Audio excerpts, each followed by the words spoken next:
교회나 성당에 다니는 우리들, 연중 제21주일 성경 신약 마태복음 16장 13절부터 20절에서 예수님께서 베드로에게 너는 베드로이다. 내가 이 반석 위에 내 교회를 세울 것이라고 하십니다. 18절. 예수님께 베드로라는 새 이름을 받은 사람은 시몬 바르요나입니다. 요나는 아버지 이름, 바르는 아들이란 뜻이니 요나의 아들 시몬이란 뜻입니다. 예수님은 게파, 큰 바위라는 아람어로 말씀하셨는데 고대 그리스어로 게파스라고 소리나는 대로 적었고 큰 바위를 뜻하는 페트로스, 베드로라고 마태복음에 기록한 것입니다. 신약 성경은 고대 그리스어로 기록되어 있습니다. 예수님의 말씀인 아람어를 소리나는 대로 그리스어로 기록했습니다. 이는 성경 신약뿐만 아니라 우리나라 역사에서도 마찬가지입니다. 우리가 알고 있는 집안, 국내성 등을 뜻글로 적으니 소리만 남아있고 원래 뜻은 사라졌습니다. 고구려 사람들은 이웃나라와 싸움에 대비하기 위해서 성을 쌓았는데 나라 안에 쌓은 성이 국내성이고 전시가 되면 나라 안의 성에서 산에 쌓은 산성으로 옮겨 쌓았습니다. 집안은 집 바깥이 아닌 집 안이라는 뜻입니다. 이를 편안함이 모인 곳이니 고유명사를 풀이하면 웃기는 일입니다. 집 안은 나라 안 성이 있는 수도입니다.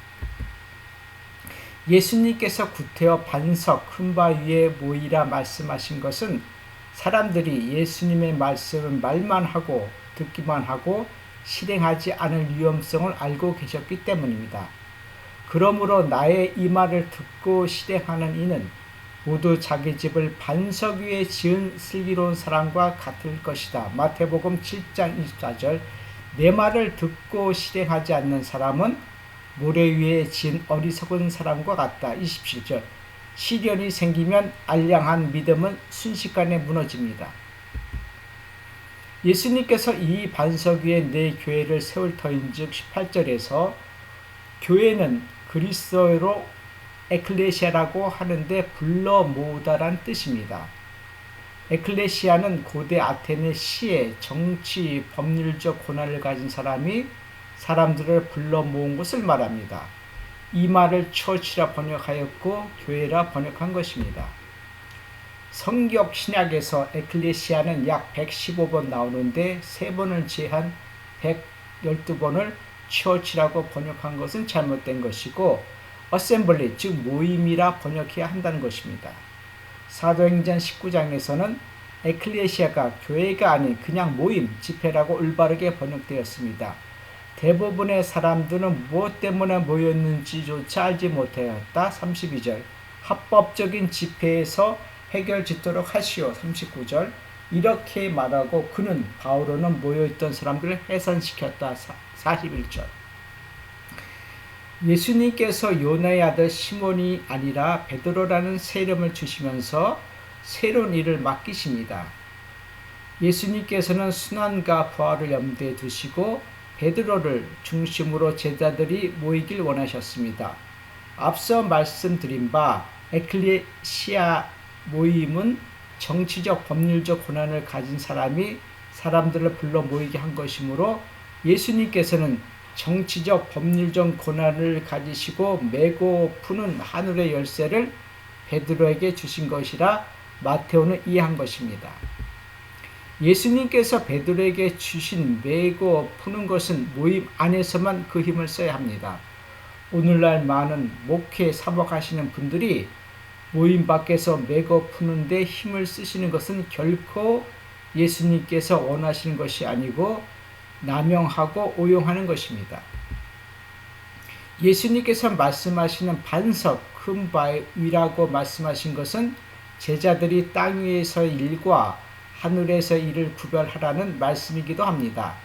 땅에서 매면 하늘에서도 매일 것이고 땅에서 풀면 하늘에서도 풀릴 것이다. 20절. 이 말씀의 뜻은 하늘에서 매고 불고 하는 것은 주님의 일인 것입니다. 땅에서 베드로가 하는 일은 조건문으로 이루어져 있습니다. 오늘 복음에서 예수님께서 말씀하신 교회는 베드로를 통하여 불러 모은 사람들로 이루어진 모임입니다. 오순절이 되었을 때 그들은 모두 한자리에 모여 있었다. 그들은 모두 성령으로 가득 차 성령께서 표현의 능력을 주시는 대로 다른 언어들로 말하기 시작하였다. 사도행전 2장 1절부터 4절. 오순절이란 예수님께서 부활하신 후 50일째 되는 날이며 제자들은 예수님께서 말씀하신 대로 한자리에 모여 있었던 것입니다.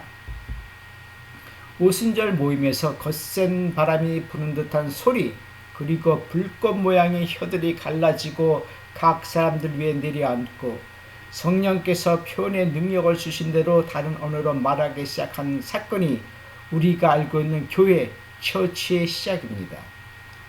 우리가 다니는 교회와 성당에서 성령께서 내려와 각 사람들 위에 내려앉지 않으시고 성령께서 표현의 능력으로 다른 언어로 말하지 않는 모임이 과연 교회라 할 수 있을까요?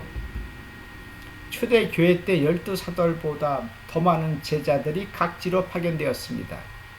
12사도라 말씀드린 이유는 예수님을 팔아먹고 죽은 유다의 뒤를 이은 마티아 사도 때문입니다. 사도행전 1장 26절. 루카는 유다가 뉘우치고 목을 매달아 죽었다고 기록하지만 루카복음 27장 5절. 베드로는 유다는 부정한 싹으로 밭을 산 뒤 거꾸로 떨어져 배가 터지고 내장이 모조리 쏟아졌다고 합니다. 사도행전 1장 18절. 초대교회 때 12사도뿐만 아니라 제자들은 각지로 흩어져 교회를 세웁니다. 오늘 복음에서 하늘나라의 열쇠는 다른 번역본에는 하나 이상으로 나와 있습니다.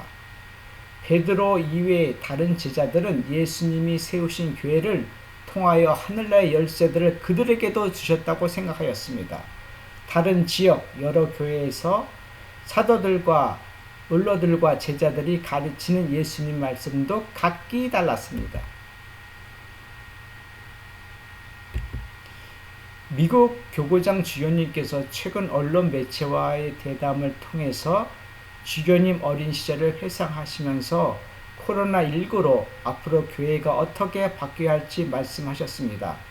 주교님은 농촌 마을에서 태어나 성당이 워낙 멀리 떨어져 있어 성당은 부활절이나 성탄절 그리고 가까운 친지의 장례나 결혼식에 가는 것으로 알고 있었다고 합니다. 주일에 아버지께서 식탁에서 들려주신 성경 말씀 그리고 평소보다 잘 차려진 음식들을 회상하셨습니다. 주교님께서는 줄어드는 교구 성소로 과연 큰 성당이 필요할지 그리고 어떻게 큰 성당을 유지해 나갈지 고민을 말씀하셨습니다. 코로나 바이러스 19를 통하여 앞으로 교회 운영을 검토해 볼 필요가 있다고 말씀하셨습니다. 우리의 욕심으로 보다 큰 교회를 원하는 것이 아닌가. 예수님께서 원하시는 것은 말씀을 듣고 실행하는 모임이지 눈에 보이는 큰 교회는 아닌 것입니다. 교회 안에서 여러 문제들을 해결하기 위하여 예루살렘에서 사도회가 열립니다. 사도행전 15장 1절부터 35절. 초대 교회 이후 수세기를 걸쳐 5개의 지역교회가 생깁니다.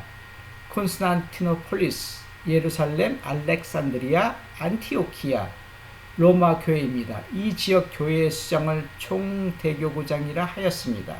11세기 때 교리 논쟁으로 로마 교회와 4개 지역 교회가 서로 갈라서고 서로 파문하고 1965년 12월 화물 결정을 서로 파기하였지만 로마 교회의 주교 베드로 교황의 수의권 고집으로 5교회의 일치의 길은 아직 멀다고 하겠습니다. 교회가 분열되는 이유는 크게 교리 논쟁과 정치 논리 때문입니다. 우리는 교리 논쟁과 정치 논리에 휘말리지 않기 위하여 예수님의 가르침과 초대교회 정신으로 되돌아가야 합니다. 내가 또 진실로 너에게 말한다. 너희 가운데 2 사람이 이 땅에서 마음을 모아 무엇이든 청하면 하늘에 계신 내 아버지께서 이루어 주실 것이다. 두 사람이나 세 사람이라도 내 이름으로 모인 곳에는 나도 함께 있기 때문이다. 마태복음 18장 19절부터 20절.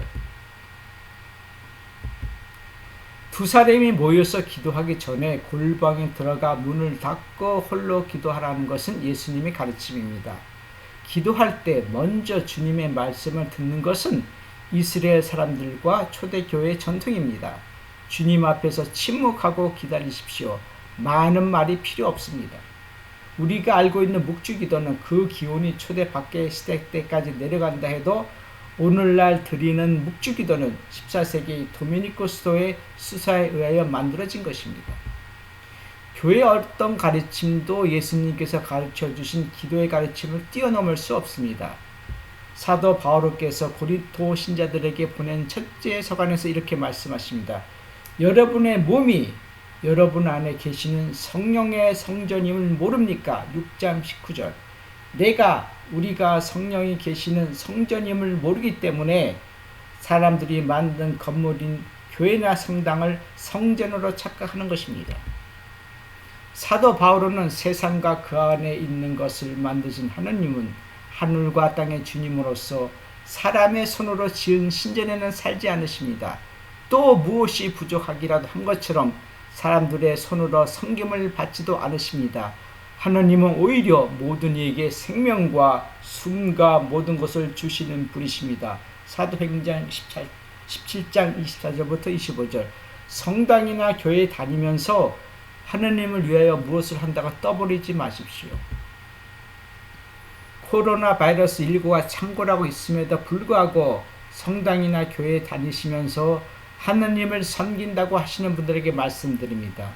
어디에서건 누구에게나 우리 백성과 율법과 이 성경을 거슬려 가르치는 사람입니다. 더군다나 그리스인들까지 성전 안으로 데리고 들어와서 이 거룩한 곳을 부정하게 만들었습니다. 사도행전 21장 28절을 참고하십시오.